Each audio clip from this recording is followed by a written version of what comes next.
大家好啊，又係我香港人在福岡嘅社長 Benjamin。每年夏天去到日本，好多旅客最期待嘅活動就係花火大會，着浴衣、行屋台、食刨冰，再揾一個好位置，同朋友一齊等夜空亮起。呢種畫面，相信大家都好熟悉。一般嚟講，日本嘅花火大會多數集中喺7月至8月之間，尤其8月特別多，因為會同盂蘭盆節重疊。不過，其實6月尾開始已經有。甚至9月初都仲有，所以如果你計劃行程，7月中到8月中基本上係最旺季。但講到呢度，你有冇諗過點解日本人會將花火大會保留成一項咁重要嘅夏日傳統？原來我哋今日開心欣賞嘅花火，最初並唔只係為咗娛樂，背後仲同饑荒、疫病同悼念死者有關。故事要由江戶時代講起。1732年，日本發生嚴重嘅享保大饑荒，西日本多個地區農作物失收，糧食短缺，米價上升。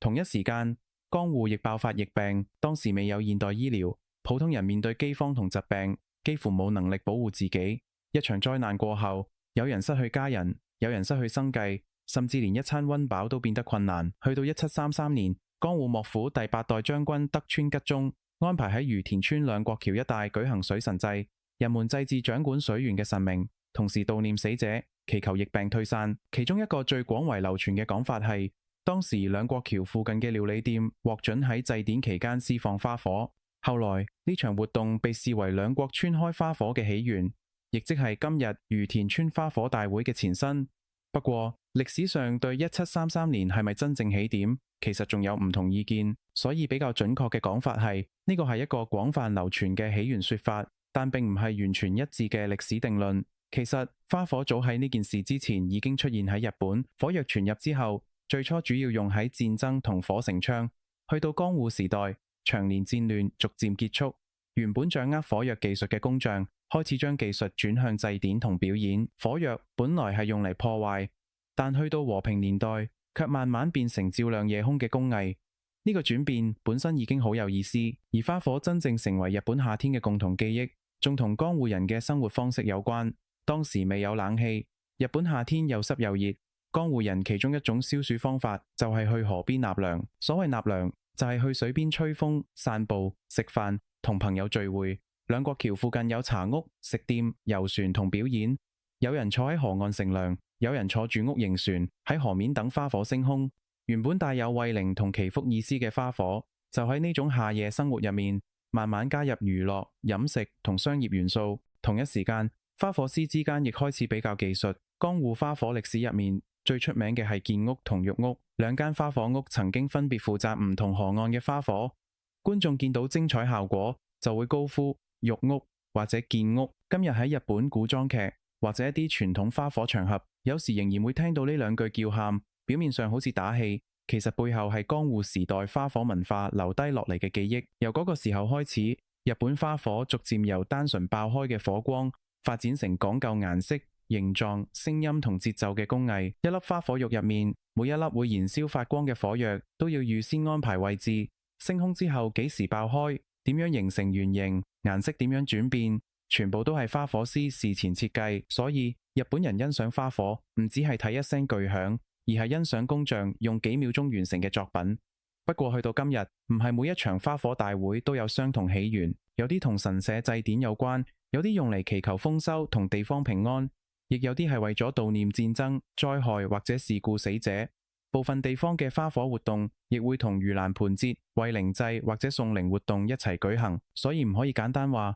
所有花火大會都係用嚟引導祖先靈魂。更準確嘅理解係慰靈、祈福、納涼、盂蘭盆節同地方祭典喺日本夏天不斷重疊，最後先形成今日大家熟悉嘅花火文化。講到呢度，如果你係香港人，可能會諗起農曆7月嘅盂蘭勝會，有啲地方會搭氣棚做神功戲，台下除咗坐住街坊，前排有時亦會特別留空，因為傳統觀念入邊，呢場戲唔單止演俾人睇，亦係酬神、祭祀同招待無人拜祭嘅孤魂。日本夏天嘅花火其實亦有少少相似嘅文化想像。夜空入面嘅花火當然係俾在場嘅人欣賞，但係一啲帶有慰靈背景嘅花火大會入面，呢片光亦好似係獻俾離開咗嘅人。分別係香港用戲曲、鑼鼓同祭品招待神明同亡魂，日本就用火光、巨響同夏夜嘅河流表達慰靈同祈求平安，所以話花火係放俾鬼睇。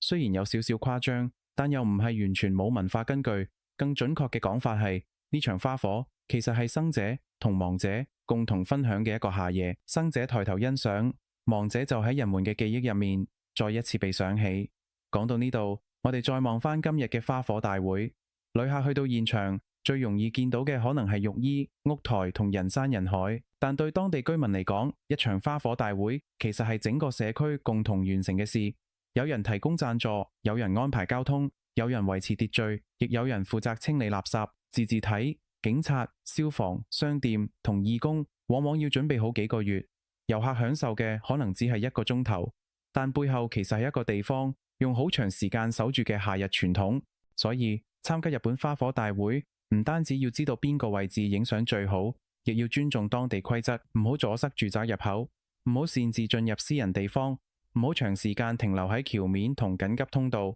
垃圾最好自己帶走，回程亦要跟從工作人員指示。有時最能反映一個人有冇真正融入當地生活，唔係睇佢識唔識着浴衣，而係睇佢享受完之後會唔會記得尊重身邊嘅人。香港人睇煙花可能比較熟悉維港兩岸一齊倒數嘅氣氛，而日本花火大會就更加貼近地方社區。有時只係一條河、一個漁港、一片農田旁邊，甚至一個細小溫泉町，規模未必最大，但每一個地方都有自己嘅故事。當我哋作為旅客，當然可以開心食屋台、影相，同朋友享受夏夜。但當你知道眼前呢片燦爛夜空，曾經由饑荒、疫病同慰靈開始，再經過花火工匠、商人同地方居民一代一代保存落嚟，你再望住花火嗰陣，感覺可能會有少少唔同。花火升上天空只係幾秒，但大家每年都願意重新準備。可能正正因為人總需要一個時刻記住離開咗嘅人，感謝今日仍然平安生活，亦同身邊嘅人一齊度過眼前呢個夏天。移居日本唔只係轉換居住地方，亦唔係單純模仿日本人嘅做法。真正融入日本生活，往往由理解一個節日、一項規則同一個季節習慣開始。當我哋明白背後原因，就會由日本人點解要咁做，慢慢變成原來呢個做法有佢嘅歷史同心意。你下次去花火大會，除咗抬頭望住夜空，亦可以留意身邊嘅居民、義工同工作人員，因為真正令花火大會延續落去嘅，唔只係天空入面嘅火光，而係一個社區仍然願意一齊守護同一個夏天。我哋係住喺福岡，紮根日本第8年嘅香港人，在福岡平時會同大家分享福岡生活、日本文化、美食、旅遊，同埋一啲只有住喺當地先會留意到嘅街坊資訊。除咗生活分享，我哋亦係福岡在地持牌不動產團隊，目前管理緊大約400個物業單位，亦會不時分享買樓、家居翻新同物業管理嘅實際工作日常。如果你鍾意用香港人角度了解真正嘅日本生活，記得 Like、Share 同 Subscribe 香港人在福岡。我哋下次再一齊發掘日本生活入面更多有趣嘅文化同故事。下次見，拜拜。